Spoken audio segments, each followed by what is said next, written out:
منتظمین مجلس، جمعیت کے ذمہ داران، اس پروگرام کے انعقاد پر میں اور اتنے دور دراز اس جگہ پہ ایک تو میں آپ کو مبارکباد پیش کرتا ہوں، جو شرکاء ہیں ان کو بھی اتنے دور کا سفر کر کے یہاں تشریف لانے پر میری طرف سے آپ سب کو سلام پہنچے۔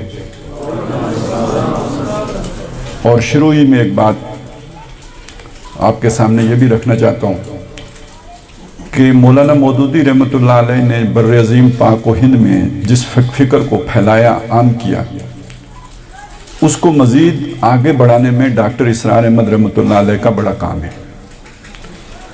اور ان کے آپس کے اختلاف کی وجہ سے بہت سے لوگ ڈاکٹر صاحب کے حوالے سے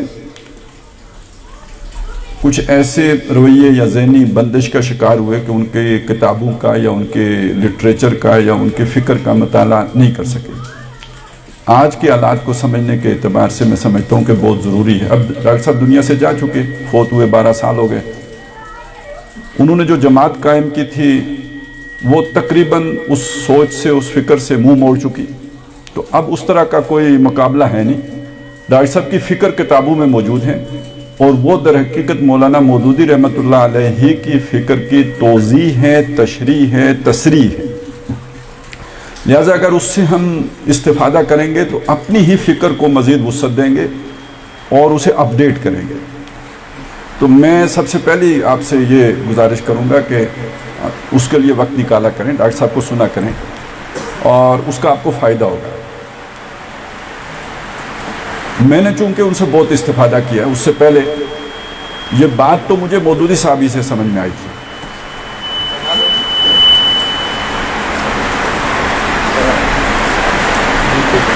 یہ بات تو مجھے، یہ فکر، یہ سوچ تو انہی سے سمجھ میں آئی، انہی کا لٹریچر پڑھ کے سمجھ میں آئی۔ لیکن میں سمجھتا ہوں کہ ڈاکٹر صاحب کا ساتھ رہنے سے اور ان سے سیکھنے سے اس فکر کے اندر مزید وسعت پیدا ہوئی، پختگی آئی، گہرائی آئی۔ تو اس لیے میں نے شروع ہی میں آپ کے سامنے یہ بات رکھی ہے کہ آپ کو بھی اس کا بہت فائدہ ہوگا۔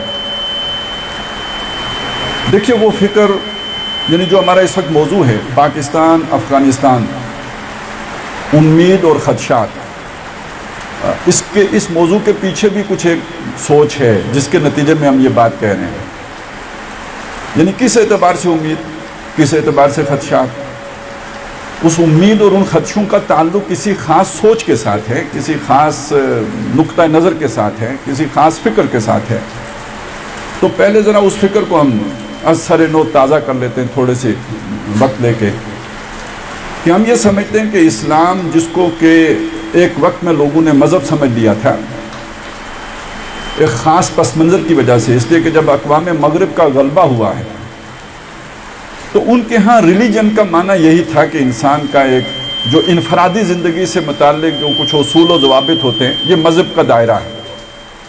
جو انسان کی اجتماعی زندگی ہے وہ تو ترقی کرتی رہتی ہے، اس میں نئے نئے مسائل پیدا ہوتے ہیں، اس میں نئی جہتیں آتی ہیں، اس کے اندر ارتقاء ہوتا ہے۔ مذہب ایک پرانی شے ہے، وہ اس کے ساتھ میچ نہیں کر سکتا، وہ پیچھے رہ جاتا ہے، اس کا ساتھ نہیں دے سکتا، ہم قدم نہیں ہو سکتا، لہٰذا وہ سیکولر فیلڈ ہے۔ اور مذہب کا وہ دائرہ ہے جو جامد ہے، جس میں کوئی ارتقاء نہیں ہوتا۔ ظاہر نماز پڑھنی ہے، پہلے آج سے 1500 سال پہلے بھی 5 نمازیں تھیں تو آج بھی 5 ہی ہیں۔ خدا پہلے بھی ایک تھا، اب بھی ایک ہی ہے، خدا 2 تو نہیں ہو سکتے، وہ ایک ہی رہے گا۔ تو وہ اس سوچ کے اندر چونکہ کوئی تغیر و تبدل نہیں ہوتا، تو مذہب ایک جامد حقیقت ہے اور ہماری سوچ کے اندر ارتقاء ہوتا رہتا ہے، تمدن میں ارتقاء ہوتا ہے۔ تو اس سے جو معاشی، سیاسی، سماجی نظام بنتا ہے یہ ترقی یا پاتا رہتا ہے، مذہب ایک جگہ پہ رکا رہتا ہے۔ تو ریلیجن کا فیلڈ محدود سمجھا گیا، اور چونکہ مغربی اقوام کا غلبہ ہوا، تو جب غلبہ ہوا تو جیسے حکمرانوں کے رستے ہی پہ عوام چلتی ہے، تو آہستہ آہستہ خود مسلمانوں کے ذہنوں میں یہ بات بیٹھ گئی کہ مذہب کا دائرہ در حقیقت صرف عقائد کی حد تک ہے، چند رسومات عبودیت کی حد تک ہے، یا زیادہ سے زیادہ چند سماجی رسومات کی حد تک ہے۔ شادی کیسے کرنی ہے، مرے گا تو ٹھکانے کیسے لگانا ہے، پیدا ہوگا تو سیلیبریٹ کیسے کرنا ہے، بس اس حد تک مذہب کا معاملہ ہے، اس سے آگے مذہب کا معاملہ ہی نہیں۔ مسلمانوں کی بھی یہ سوچ بن گئی۔ تو پھر یہ کہ ہندوستان میں کچھ ایسے افراد پیدا ہوئے، ان میں علامہ اقبال کا بہت بڑا نام ہے، اس سے پہلے شاہ ولی اللہ ہیں، بہت سے لوگوں کی ایفرٹ ہے اس میں، لیکن یہ کہ اس کو بہت وسیع پیمانے پر نہایت بلاغت کے ساتھ فصاحت کے ساتھ پھیلانے میں مولانا مودودی کا اپنا ہی ایک مقام ہے. بہت بڑے مصنف تھے, بہت بڑا لٹریچر انہوں نے جو ہے اس کے لیے ترتیب دیا اور وہ پھر پھیلا. اور اس کا لب لباب یہ ہے کہ جو ہمارا اسلام ہے یہ کوئی مذہب نہیں ہے بلکہ یہ دین ہے, اور دین کا مطلب یہ ہے کہ یہ پورے نظام زندگی کے بارے میں رہنمائی دیتا ہے, مکمل ضابطۂ حیات ہے, کمپلیٹ کوڈ آف لائف ہے. زندگی کا کوئی شعبہ دین کی رہنمائی سے باہر نہیں ہے. زندگی کے ہر معاملے کے بارے میں دین رہنمائی دے گا. یہ ایک سوچ ہے, یہ جس کی بھی ہے اس کی سوچ جو ہے وہ یوں سمجھے کہ دینی سوچ ہے. اور جو اسلام کو صرف عقائد تک, مراسم عبودیت تک یا یہ کہ چند سماجی رسومات تک محدود رکھتا ہے, اس کی سوچ ہے جسے ہم کہتے ہیں یہ مذہبی سوچ ہے. لیکن یہ سمجھ لیجئے کہ یہ مذہب اسلام کی سوچ نہیں ہے, یہ مذہب مغرب کی سوچ تھی جو کہ کچھ مسلمانوں نے بھی اڈاپٹ کر لی. وگرنہ ہمارے ہاں مذہب کہا جاتا تھا, مثلا فقہ حنفیہ تو اسے مذہب حنفی کہتے تھے, فقہ مالکیہ تو اسے مذہب مالکی کہتے تھے. یعنی یہ جو چار جو ہیں ہمارے ہاں سلسلے یا مکاتب فکر, ان کو مذاہب اربع کہتے تھے. تو ظاہر ہے اس میں سیاسی نظام کے بارے میں بھی رہنمائیاں تھیں, اس میں معاشی نظام کے بارے میں بھی رہنمائی موجود تھی. تو ایک مذہب کا لفظ ہمارے لٹریچر میں پایا جاتا ہے, اس کا معنی کوئی اور ہے, اس کا معنی ہے مسلک, اس کا معنی ہے ایک سکول آف تھاٹ. جبکہ ایک مذہب کا لفظ وہ ہے جو مغربی لٹریچر میں پایا جاتا ہے, اس کا معنی ہے ریلیجن. تو یہ دو چیزیں بالکل علیحدہ علیحدہ ہیں, ہمارے ہاں آ کے گڑمڑ ہو گئیں. لیکن یہ کہ بہرحال عظیم اکثریت کا ذہن وہ بن گیا کہ جو مغربی ذہن تھا, اس ذہن کو پھر کھولا ہے ان مصنفین نے, ان مبلغین نے, ان دین کی تجدید کرنے والوں نے, اس کو اسے اثر نے کھولا ہے. اور الحمدللہ کہ ہم اس کے وارث ہیں, اس سوچ کے وارث ہیں, جس کا مطلب یہ ہے کہ یہ نظام یعنی ہمارا اسلام ایک مکمل ضابطۂ حیات ہے. پہلی بات تو یہ ہو گئی, اس کا پہلا پلر یہ ہے, کارنر سٹون یہ ہے. اگلی بات کیا ہے, یہ نظام اپنی کامل شکل میں محمد الرسول اللہ صلی اللہ علیہ وسلم کے دور میں قائم ہوا اور اس کے 30 سال بعد تک قائم رہا. پھر یہ نہیں کہ اس کا انہدام ہو گیا, لیکن یہ کہ اپنی کامل شکل میں باقی نہیں رہا. اب اس کے اندر کچھ نہ کچھ جو ہے وہ خرابیاں آتی گئی. رفتہ رفتہ رفتہ رفتہ 1000 سال کا عمل ہے کہ وہ بالکل زمین بوس ہو گیا. آغاز جو ہے وہ ملوکیت سے ہوا, اور اختتام جو آ کے ہوا ہے خاص طور پہ جب مسلمان ممالک کے اوپر انگریز یا یہ کہ فرانسیسیوں کا, یہ اقوام غیر کا جب غلبہ ہو گیا, مغربی اقوام کا جب غلبہ ہو گیا, تو یہ جو بالکل زمین بوس ہو گیا. اب ہمارے ہاں قانون بھی غیروں کے چلتے ہیں. ہم جن ممالک میں رہتے ہیں کہنے کو آزاد ہیں. کل ہم نے جشن آزادی منایا ہے اور اس کو بہت سے لوگوں نے صحیح نام دیا ہے, جشن پونپاں. ہاں, جشن پونپاں. تو نظریہ پاکستان وہ وہی تھا جو ہماری فکر ہے, نظریہ پاکستان وہی شے جو ہماری فکر ہے. لیکن یہ کہ وہ نظریہ دباؤ اور نظریہ یعنی اس یہ یو ٹرن جو ہے یہ صرف افغانستان سے یو ٹرن نہیں تھا, یہ اس نظریے سے بھی یو ٹرن تھا.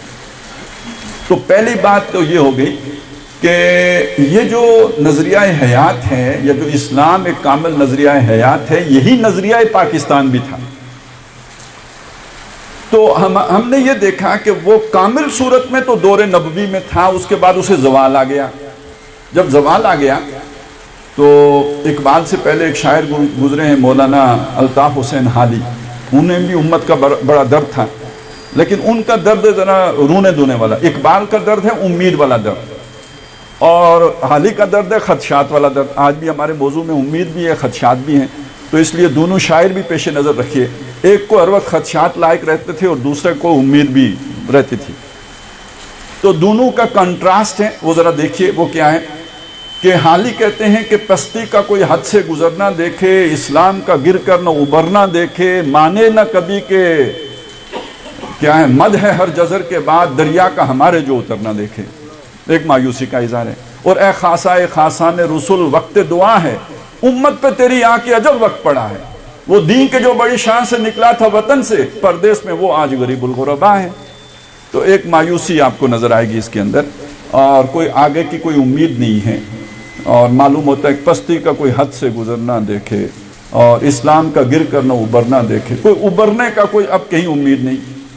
اس کے مقابلے میں آپ اقبال کو دیکھیں، وہ یہ تو مانتے ہیں کہ ہاں ہیں تو ہم بڑے گرے ہوئے پڑے ہوئے، اور وہ زمانے میں معزز تھے مسلمان ہو کر، اور تم خار ہوئے تارک قرآن ہو کر، اور خار از مہجوری قرآن شدی، شکوہ سنجے گردش دوران شدی، اچوں شبنم بر زمین افتندائی، در بغلداری کتاب زندائی۔ آج شبنم کی مانند تم زمین پر بچھے ہوئے ہو نا، جیسے شبنم کی کوئی حیثیت نہیں ہوتی، آج مسلمان کی کوئی حیثیت نہیں ہے، تو پستی اس درجے میں ہے۔ لیکن آسماں ہوگا سحر کے نور سے آئینہ پوش، اور ظلمت رات کی سیماب پا ہو جائے گی، پھر دلوں کو یاد آ جائے گا پیغام سجود، پھر جبھی خاک حرم سے آشنا ہو جائے گی۔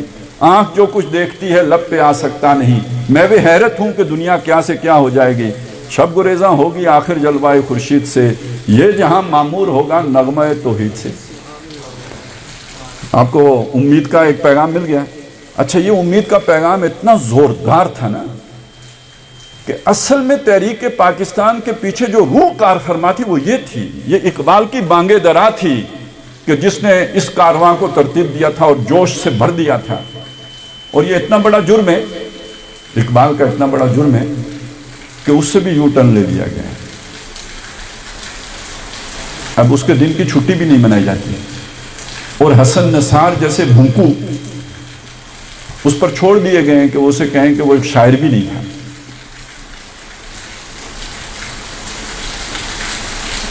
معلوم ہوا کہ کوئی بہت بڑی گستاخی کر بیٹھا ہے اقبال۔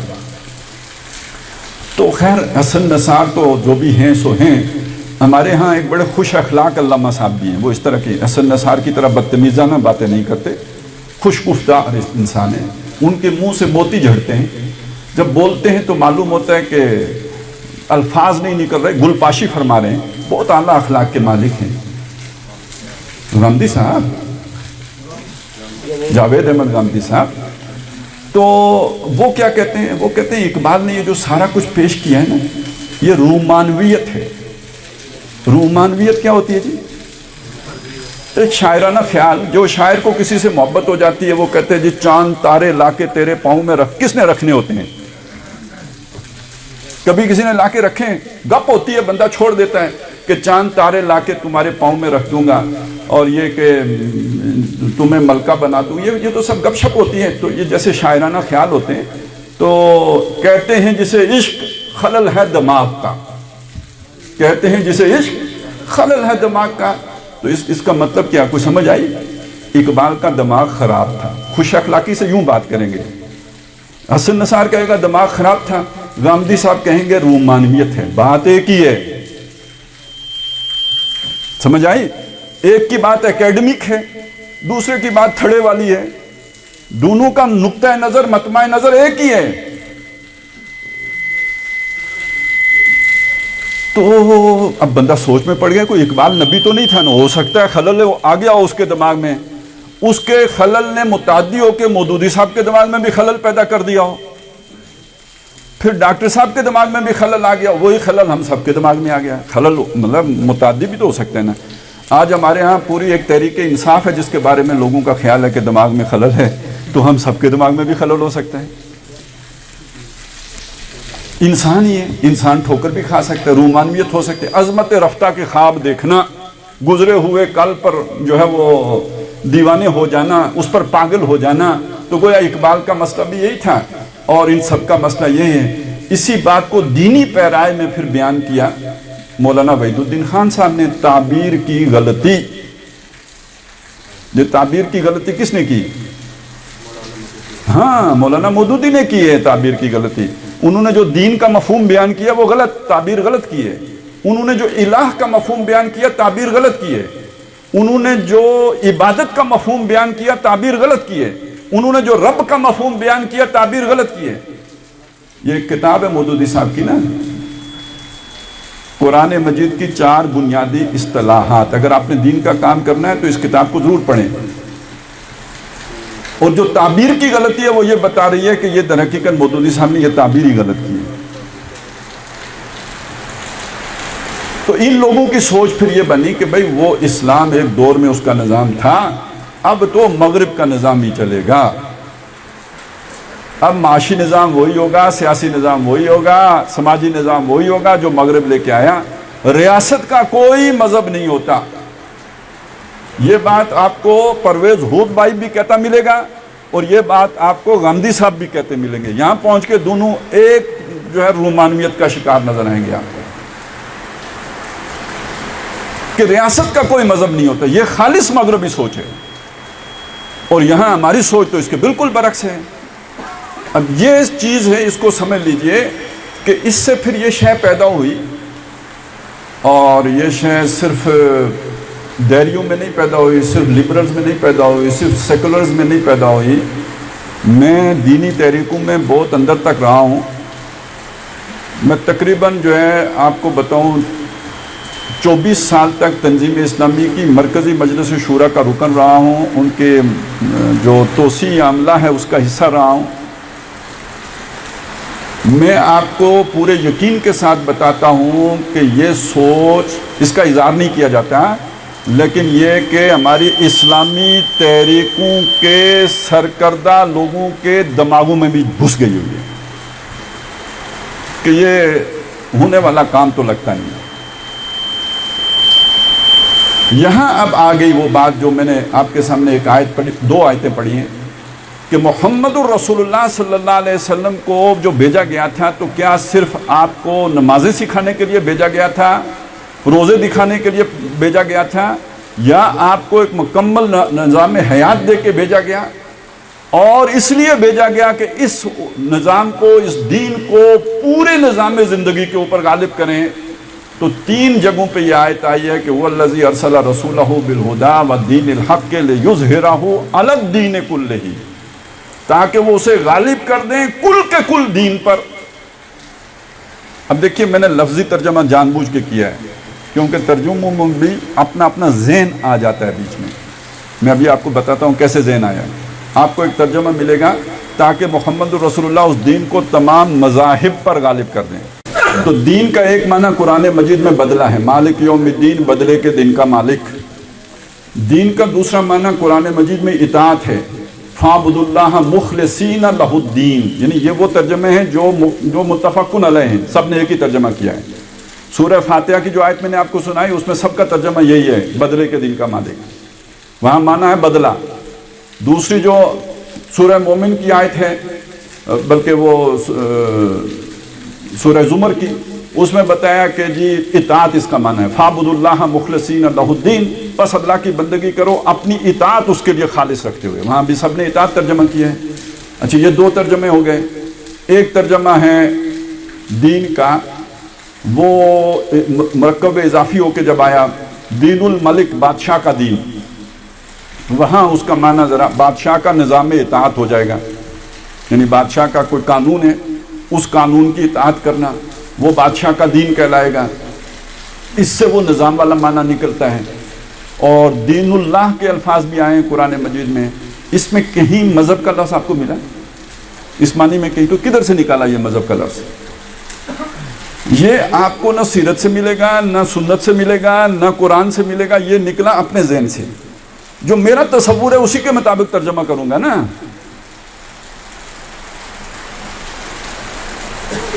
ہمارے پاس وقت ہے، میں ادھر اگر کوئی 1:15 بجے تک چلے جائیں تو اچھا میں تھوڑی سی بات واضح کر دوں. دیکھیے یہ کیا ہوتا ہے ترجموں میں، کیا ہوتا ہے.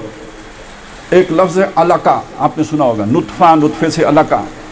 علقہ عین لام قاف، علقہ. اسی سے لفظ بنتا ہے متعلق، میرا اور آپ کا تعلق، یعنی ہم جڑے ہوئے کیسے ہیں آپس میں، جوڑنے والی شے ہے، تعلق ہے، اسی سے علقہ ہے. معلق شے، لٹکی ہوئی شے کو کہتے ہیں معلق، جو لٹک رہی ہو وہ معلق ہے. علاقہ کہتے ہیں وہ جو جڑا ہوا ایک علاقہ ہے، پورا ایک، وہ علاقہ ہے. یہ سب عین لام کاف سے بنے ہیں. ہم نے اس علق کا ترجمہ کیا کیا؟ خون کا لوتھڑا. بھئی یہ کدھر سے بن گیا؟ یہ لغت سے تو نکلتا ہی نہیں. یہ کدھر سے بنا؟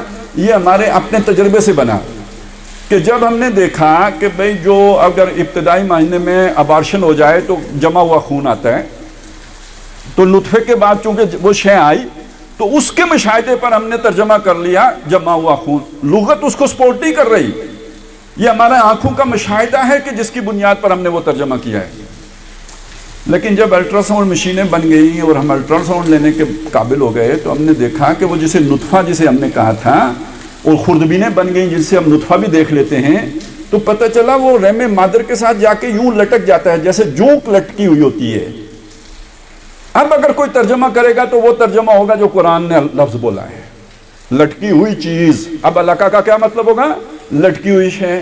تو ترجمہ کرتے ہوئے ہمارے اپنے ذہن کی محدودیت بیچ میں آ جاتی ہے۔ تو جب ہمارا تصور یہ ہے کہ یہ دنیا میں 1 مذہب 2 مذہب 10 مذہب ہیں، ان کے اوپر اسلام کو غالب کرنے کا مطلب ہے علی الدین۔ اب میں آپ کو دوسری طرف لے کے آتا ہوں، اگر اس کو اطاعت کے ساتھ جوڑیں تو کیا معنی بنے گا؟ جو قرآن میں مستعمل ہے کہ تمام اطاعتوں کے اوپر غالب کرنا ہے۔ اب کیا معنی بنے گا؟ بادشاہ کی اطاعت کے اوپر بھی کس کی اطاعت غالب ہوگی؟ وہ دین جو محمد رسول اللہ لے کے آئے ہیں۔ کتنا معنی بدل گیا ہے؟ تو اب یہی وہ معنی ہے جو کیا ہوا ہے ایک دوسری جگہ پہ۔ سورہ انفال میں علی الدین کے لفظ اسی طرح آیا ہے، وہاں سب نے وہی معنی کیا جو میں نے ابھی آپ کو بتایا۔ فرمایا قاتلوہم حتی لا تکون فتنۃ، ان مشرکوں سے لڑو جب تک کہ ان کا فتنہ ختم نہیں ہو جاتا۔ وَيَكُونَ الدِّينُ كُلُّهُ لِلَّهِ، دین سارے کا سارا اللہ کا نہیں ہو جاتا ہے۔ اب دیکھیے یہاں پہ ترجمہ سارے کا سارا ہو گیا، یہاں پہ وہ والا مذہب سارے کا، تمام مذاہب والی بات ختم ہو گئی۔ تو بھائی جو ترجمہ وہاں کیا وہ اٹھا کے یہاں رکھو نا، اپنا ذہن کیوں استعمال کرتے ہو؟ جب قرآن مجید کا ایک مقام اس کی وضاحت کر رہا ہے تو وہی ترجمہ یہاں لے کے آؤ، تو معنی وہ بن جائے گا کہ جس کو وہ سمجھتے ہیں تعبیر کی غلطی ہے، کیونکہ دین ایک شے ہے نا، دین کا لفظ بھی اس میں آیا ہوا ہے، اس کی غلط تعبیر وہ سمجھتے ہیں کی گئی ہے۔ بہرحال نبی صلی اللہ علیہ وسلم کا مقصد وہی تھا جو سنت سے نظر آتا ہے کہ آپ نے صرف نمازیں پڑھانے تک محدود نہیں رکھا، روزے رکھوانے تک محدود نہیں رکھا، آپ نے ابو جہل کی گردن کٹوائی ہے، آپ نے 360 بت توڑے ہیں، آپ نے اس پورے معاشی نظام کو بدلا ہے، آپ نے پورے سماجی سٹرکچر کو بدلا ہے۔ وہ جو غلام تھے ان کو ایک صف میں محمود و ایاز کو لا کے کھڑا کیا ہے، ایک مکمل مساوی، ایک مساویانہ جو ہے سماجی نظام دیا ہے، ایک عادلانہ نظام حیات دیا۔ یہ مکمل تبدیلی لے کے آئے ہیں آپ صلی اللہ علیہ وسلم، اور یہ ہمارے لوگوں کو شاید دیکھنے میں غلطی لگی ہے، غیروں نے اس کو سمجھا ہے، ایچ جے ویلز نے سمجھا ہے، ڈاکٹر مائیکل ہارٹ نے سمجھا ہے، جس نے 100 لوگوں میں سب سے ٹاپ پہ حضور کو رکھا نا، پوری دنیا کے موسٹ انفلوئنشل پیپل، وہ دی 100 کتاب کا مصنف، اس نے سب سے ٹاپ پہ جو حضور کو رکھا تو وجہ کیا بتائی؟ He is the only person، پوری تاریخ انسانی کی اکلوتی شخصیت ہیں، supremely successful in both religious and secular fields۔ ان کی سیکولر فیلڈ الگ ہے، ریلیجیس فیلڈ الگ ہے۔ یہ وہ شخصیت ہیں جو سیکولر اور ریلیجیس دونوں میدانوں میں بھرپور طور پر کامیاب ہوئے ہیں، یہ اکیلی شخصیت ہے، اس لیے یہ ٹاپ پہ آئیں گے۔ تو یہ ہیں کل ہی کا مطلب جو کانٹ اس کو سمجھ آیا ڈاکٹر مائیکل ہارٹ کو، اور یہی اصل مطلب ہے۔ ریلیجیس فیلڈ کے اوپر بھی دین غالب ہو گیا، سیکولر فیلڈ کے اوپر بھی دین غالب ہو گیا، کل کے کل پر دین غالب ہو گیا، یہ مطلب ہے اس کا۔ اور یہی بات ایچ جے ویلز نے کہی ہے کہ انسانی مساوات، انسانی حریت اور اخوت کے واعظ ہمیں مسیح ابن مریم، خود وہ حضرت مسیح کا پیروکار ہے، ان کے ہاں بھی بہت مل جاتے ہیں، لیکن یہ ماننا پڑتا ہے کہ ان اصولوں پر ایک مکمل معاشرہ تاریخ انسانی میں پہلی مرتبہ تشکیل دیا محمد نے صلی اللہ علیہ وسلم۔ وہ رسول تو نہیں مانتا، وہ کہتا ہے محمد نے صلی اللہ علیہ وسلم۔ تو یہ ہیں جو پہلی دفعہ حضور نے یعنی اس آیت کی تشریح پھر وہ ہو گئی نا جو حضور نے کر کے دکھایا۔ اب آپ کیوں اس کو اپنے دماغ پہ لے کے آتے ہو، کیوں اس پر اس کا اطلاق نہیں کرتے جو حضور نے کیا؟ اور وہ یہ ہے جو میں نے آپ کو بتا دیا، غیروں کی زبان سے بتا دیا۔ پہلی بات تو یہ ہو گئی کہ یہ خلل دماغ کا نہیں ہے، یہ محمد الرسول اللہ کو دیا گیا مشن ہے جو اللہ کی طرف سے دیا گیا تھا، اور اس سے کم پر اللہ راضی نہیں ہو رہا تھا، کہہ رہا تھا کہ لڑتے رہو ان سے جب تک کہ یہ پورا نہ ہو جائے۔ دوسری بات، ہاں اب اگر کوئی قرآن کو بھی کسی کے دماغ کا خلل مان لے تو پھر وہ تو ہمارے لیے لا علاج ہو گیا نا، لیکن یہ کہ اگر قرآن پر ایمان ہے کہ اللہ کا کلام ہے تو پھر پہلی بات تو یہ ٹھوک جانی چاہیے دماغ کے اندر کہ دین کا جامع تصور یہی ہے جو کہ ان حضرات نے پیش کیا، یہ دماغ کا خلل نہیں ہے، یہ ایک بات ہوگی۔ دوسری بات دیکھیے، مجھے ابھی آپ لوگوں نے یہاں پہ بلایا ہے کہ میں آپ سے خطاب کروں، تو اس کا ایک مطلب ہے کہ میں خطاب کروں، یہ ایک بات ہو گئی۔ کس سے خطاب کروں؟ آپ سے خطاب کروں، یہ دوسری بات ہے کہ آپ سے خطاب کرنا ہے۔ اگر مجھے بلایا ہوتا کہ راولہ کوٹ والوں سے خطاب کروں تو پھر تو کوئی انتظام یہ ساؤنڈ سسٹم کا ایسا کرنا چاہیے تھا نا کہ تمام راولہ کوٹ کے گھروں میں میری بات پہنچے۔ تو یہ تو بند کمرے میں خطاب کرنا تھا نا، تو اس لیے ہم نے اتنا اہتمام کر لیا۔ اسی طرح سمجھ لیجئے کہ اگر محمد الرسول اللہ کو اللہ نے بھیجا ہوتا صرف مکے والوں کے لیے تو یہ کام وہاں تک محدود رہتا۔ اگر محمد الرسول اللہ کی بعثت ہوئی ہے کل روح ارضی کے لیے تو یہ مشن پھر صرف مکے تک تو محدود نہیں ہو سکتا، جزیرۃ العرب تک محدود نہیں ہو سکتا، صرف عربوں تک محدود نہیں ہو سکتا، یہ مشن تو پھر کل عالم کے لیے۔ تو دوسری آیت میں نے اس لیے آپ کو وہ سنائی تھی، وَمَا أَرْسَلْنَاكَ إِلَّا رَحْمَةً لِّلْعَالَمِينَ۔ عام طور پہ یہ بریلوی سناتے ہیں، ہمارے ہاں قرآن بھی اپنا اپنا ہے نا، جیسے باپ کی جائیداد اپنی اپنی کر لیتے ہیں تو اس طرح قرآن بھی اپنا اپنا ہے۔ دیوبندیوں کا ہے قُلْ إِنَّمَا أَنَا بَشَرٌ مِثْلُكُمْ يُوحِي إِلَيَّ أَنَّ إِلَٰهٌ وَاحِدٌ فَمَنْ كَانَ يَرْجُو لِقَاءَ رَبِّهِ فَلْيَعْمَلْ عَمَلًا، یہ دیوبندی قرآن ہے۔ اور بریلوی قرآن کے اَلَا إِنَّ أَوْلِيَاءَ اللَّهِ لَا خَوْفٌ عَلَيْهِمْ وَلَا هُمْ يَحْزَنُونَ، اور وَمَا أَرْسَلْنَاكَ إِلَّا رَحْمَةً لِّلْعَالَمِينَ، یعنی یہ ہم نے اپنا اپنا کر کے رکھا ہوا ہے۔ ان کو اس سے زیادہ ثواب ملتا ہے، ہمیں اس سے زیادہ ثواب ملتا ہے۔ تو ہے تو اصل میں تو پورے کا پورا ہے۔ تو اس میں اس آیت کا مطلب یہ ہے کہ نبی صلی اللہ علیہ وسلم کی بعثت کل عالم کے لیے ہوئی ہے، وَمَا أَرْسَلْنَاكَ إِلَّا رَحْمَةً لِّلْعَالَمِينَ، پورے گلوب کے لیے ہوئی ہے۔ یہ ایک فرق ہے، نوح علیہ السلام کی پورے گلوب کے لیے نہیں ہوئی، وہ تو بہت پرانی بات ہو گئی۔ عیسیٰ علیہ السلام کو سمجھا جاتا ہے عیسائی مذہب پوری دنیا میں پھیلا ہے۔ قرآن نے یہ بھی بتایا کہ حضرت عیسیٰ بھی گلوبل رسول نہیں تھے، رسولاً الی بنی اسرائیل، وہ بنی اسرائیل کے رسول تھے۔ یہ تو انہوں نے بعد میں اس میں اضافہ کیا ہے۔ گلوبل رسول ایک ہی ہیں، وہ ہے محمد الرسول اللہ۔ ایک آیت اور بھی ہے، وَمَا أَرْسَلْنَاكَ إِلَّا كَافَّةً لِّلنَّاسِ بَشِيرًا وَنَذِيرًا، ہم نے آپ کو نہیں بھیجا مگر کل نوع انسانی کے لیے بشیر و نذیر بنا کے بھیجا ہے۔ اسی کا ایک دوسرا پہلو بھی ہے، اور وہ دوسرا پہلو کیا ہے کہ آپ کو تا صبح قیامت تک رسول بنا کے بھیجا، اب کوئی اور نبی یا رسول نہیں آئے گا، تو اب حضور ہی کی رسالت چلے گی قیامت تک۔ ختم نبوت کا مطلب یہ مطلب ہو گیا۔ تو اب آپ آ جائیں اس چیز کی طرف کہ نبی صلی اللہ علیہ وسلم جو دین لے کے آئے ہیں وہ باقی رہے گا کب تک؟ قیامت تک، اور اس کا پھیلاؤ ہوگا کہاں تک؟ پوری دنیا پر، پورے عالم پر، قیامت تک اور پورے عالم تک۔ یہ دو باتیں ذہن میں رکھنے، اور وہ دین ہے کیا؟ وہ جو ہم نے پہلے سمجھ لیا، وہ نماز روزہ ہوتا تو پھیل چکا تھا، وہ اگر اذان دینا ہوتا، اس وقت پورے گلوب پہ اذان ہو رہی ہے، وہ اگر داڑیاں رکھنا ہوتا تو لوگوں نے رکھی ہوئی، امریکہ میں بھی رکھی ہوئی، اسرائیل میں بھی رکھی ہوئی، حضور کی سنت سمجھ کے رکھی ہوئی ہیں، مسواک کرنے بھی والے بھی وہاں پہ موجود ہیں۔ لیکن اگر وہ اسلام کے غلبے کی بات ہے تو وہ تو حضور کے بعد ریورسل ہو گیا بجائے آگے بڑھنے کے۔ اب آپ سوچئے، اب اپنی عقل دوڑائیے کہ اگر حضور کا مشن یہ ہے کہ کل عالم پر اللہ کا دین غالب ہو تو ہوا تو نہیں، تو کیا دنیا ختم ہو جائے گی حضور کا مشن پورا ہونے سے پہلے؟ نہیں ختم ہو سکتی۔ کرے گا کون؟ ٹھہرے نا، ہم ایران والوں سے پوچھتے ہیں، وہ پرانے خمینی صاحب سے پہلے والے جو ایرانی تھے، ان کا خیال یہ تھا کہ جب مہدی آئے گا تو وہ آ کے کرے گا، مرد از غائب آئے گا آ کے کر دے گا۔ پتہ ہے آپ کو؟ وہ تو مطلب ہمارا کام ہی نہیں ہے، وہ تو مہدی کا کام ہے، جب آئے گا تو کرے گا۔ وہ بھی مانتے تھے کہ یہ ہوگا، لیکن کون کرے گا؟ مہدی کرے گا۔ ہمارے ہاں بھی بہت وقت تک ایسے، ہمارے صوفیاء اب بھی یہی سمجھتے ہیں، ہمارے ہاں بھی جو صوفیاء کا طبقہ ہے یا صوفیاء کے زیر اثر طبقہ ہے وہ یہی سمجھتا ہے کہ مہدی صاحب آئیں گے اور آ کے کر کے چلے جائیں گے۔ تو ایرانی کا خیال یہ تھا کہ یہ جب مہدی آئیں گے تو ہوگا، یعنی سمجھتے وہ بھی تھے کہ ہوگا، لیکن جب مہدی آئیں گے تو ہوگا۔ ہمارا مذہبی طبقہ، ان کا خیال یہ تھا، میں نے ایک آپ کو صوفیاء کا بتایا کہ وہ وہی سوچ رکھتے تھے، باقیوں کی سوچ وہ بن چکی تھی کہ جسے ہم مذہبی سوچ کہتے ہیں۔ ایک واقعہ ہے، اس سے آپ کو اندازہ ہو جائے گا کہ جب ہندوستان میں مسلمانوں نے کچھ یہ سوچنا شروع کیا، ایک تو 1857 سے پہلے کا دور ہے نا، اس میں تو ریزسٹنس تھی، مزاحمت تھی، جہاد تھا، لیکن 1857 کی جنگ آزادی کے بعد ٹھپ ہو گیا سارا کام۔ اس کے بعد مدارس بن گئے، 1867 میں دیوبند کی بنیاد رکھ دی، یعنی اب اس طرح دفاع ہوگا، ادھر علی گڑھ بن گیا۔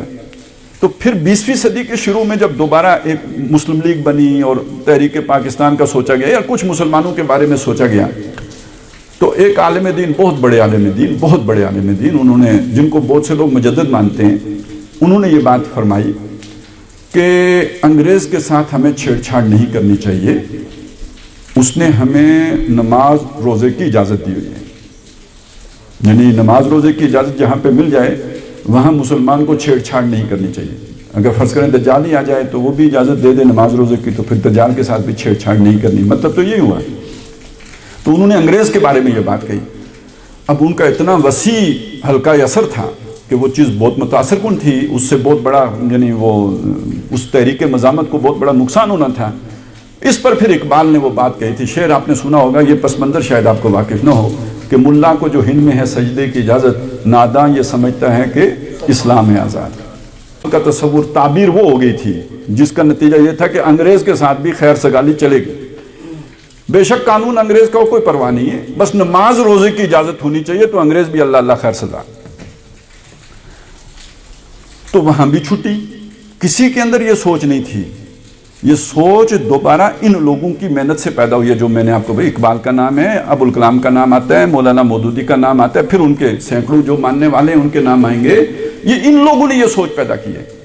اور اقبال نے پھر یہ وہ پہلا آدمی ہے جس نے یہ بتایا کہ یار یہ مہدی نے آ کے نہیں کرنا، اس کا انتظار نہ کرو، اور یہ جو ہے نا فرشتوں نے نہیں کرنا، یہ تم نے کرنا ہے، یہ تمہاری ذمہ داری ہے۔ وقت فرصت ہے کہاں، کام ابھی باقی ہے، نور توحید کا اتمام ابھی باقی ہے۔ اور یہ پھر بہت وسیع پیمانے پر کھول کر عام انداز میں، سادہ انداز میں، سلیس انداز میں مولانا مودودی نے اپنے لٹریچر میں پھیلایا، اور اس کا نتیجہ یہ نکلا کہ مسلمانوں کی عظیم اکثریت اس سے متاثر ہوئی، اور اس درجے متاثر ہوئی کہ وہ جو مذہبی طبقہ تھا جس نے اپنی سوچ وہ بنا لی تھی، ان کی سوچ بھی بدلی۔ البتہ جب سوچ بدلی تو کچھ، چونکہ اب ایک سیاسی عمل بھی شروع ہو چکا ہوا تھا۔ سیاسی عمل یہ تھا کہ ادھر تحریک پاکستان چل رہی تھی، تحریک پاکستان سے اس مذہبی طبقے کو ایک پہلے چڑ پیدا ہو چکی تھی، اور وہ کانگریس میں زیادہ تر تھے۔ مولانا مودودی نے علمی طور پر تحریک پاکستان کو بڑا سپورٹ کیا ہے۔ یہ آج کل یہ باتیں بھی چھپائی جاتی ہیں، لیکن یہ کہ دو قومی نظریے کو بہت بڑی سپورٹ جو ملی وہ مولانا مودودی سے ملی، جس کی وجہ سے مذہبی طبقہ ناراض ہو گیا۔ وہ تو انہیں اپنا بندہ سمجھتا تھا، تو شاہدہ شاہد من اہلہا کے مصداق اپنے ہی بندے نے اس کے لنکا ڈال دی، اور انہوں نے مسلم لیگ مسٹروں کو، یعنی علی گڑھیوں کو سپورٹ کر دیا، تو اس سے وہ بہت ناراض ہوئے، بہت خفا ہوئے، اور یہاں سے مولانا کی مخالفت شروع ہو گئی۔ لہذا انہوں نے کبھی بھی مولانا کی فکر کو آن نہیں کیا، اس کی مخالفت کی، لیکن یہ کہ وہ فکر سر چڑھ کے بولی، اسے ماننا تو پڑا، لیکن جب انہوں نے مانا، اسے تسلیم کیا، تو انہوں نے پھر اس کو جوڑا جا کے ملوکیت کے دور کے ساتھ، اس فقہ کے ساتھ جو ملوکیت کے دور میں یعنی نظام غالب اسلام غالب ہونا چاہیے۔ اسلام کب تک غالب تھا؟ ان کی نظر میں 1924 تک غالب تھا۔ سمجھ آ گئی بات؟ لہذا اگر 1924 کا ماڈل اثر نو دنیا میں آ جاتا ہے تو جو ہمارے علماء کی بات سمجھ میں آئی، ان کی نظر میں اسلام غالب ہو جائے گا۔ وہ خلافت 1924 میں ختم ہوئی تھی، جبکہ مولانا مودودی کا کہنا کیا ہے کہ وہ تب غالب ہوگا کہ جب ہم اس طریقے پر اسے غالب کریں گے جیسے دور خلافت راشدہ میں تھا۔ اب یہ فرق ذہن میں رکھیں، یہ نہیں رکھیں گے تو آپ کو یہ پاکستان اور افغانستان کا سمجھ نہیں آئے گی۔ یہ ہوا کیا ہے؟